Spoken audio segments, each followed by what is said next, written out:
പോട്ടെന്ന് ചോദിക്കടാ. ഉണ്ണാ സമയം ഞങ്ങൾ അങ്ങോട്ട് പൊക്കോട്ടെ. നിക്ക് പോലെ 2-3 ഐറ്റം കൂടെ ഉണ്ട്. അനൗൺസ് ചെയ്യ്. എന്തോ അനൗൺസ് ചെയ്യാനടാ? എടാ എന്തുവാണ് അനൗൺസ് ചെയ്യണ്ടേ? തിരിഞ്ഞു നോക്കുന്ന മൂങ്ങ. അടുത്തതായി തിരിഞ്ഞു നോക്കണ മൂങ്ങ. കയ്യടി കയ്യടി. ഇത്ര കൈയടിക്കാന്നില്ലായിരുന്നു, ഇത് വെറും ചെറിയ ഐറ്റം കേട്ടോ. എടാ ഇതിപ്പോ തീരൂ. തീർന്നില്ല, അടുത്തായി കണ്ണൂസ് അനൗൺസ് ചെയ്യും. എന്തോ അനൗൺസ് ചെയ്യാനാ? വാവാ സുരേഷ്. അടുത്തതായി വാവാ സുരേഷ്. ഇന്നത്തെ അതിഥി രാജവമ്പാലാണ്. 152 അടിയാണ് എന്റെ. ഇത് ഒരാൾ മൈക്കിഞ്ഞുണ്ടെന്ന് ഇത് സംസാരിക്കും. ഇതിപ്പോ എന്തോ പറയാൻ അറിയോ? നമ്മളെ തള്ളക്ക് വിളിച്ച ഞാൻ ഇപ്പൊ എന്താ പറയാ, തിരിച്ച് തള്ളക്ക് വിളിച്ചു. നിങ്ങൾ പേടിക്കേണ്ട ഒരു കാര്യമില്ലോ, ഭയങ്കര എക്കോ ഫ്രണ്ട്ലിയാ.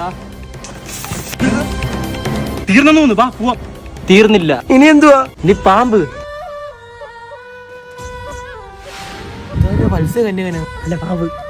അളിയ കഴിഞ്ഞല്ലേ, ഞങ്ങൾ അങ്ങ് പൊക്കോട്ടെ. ഇനി പറഞ്ഞോടുണ്ട്. എന്തുവാ? സോംബി.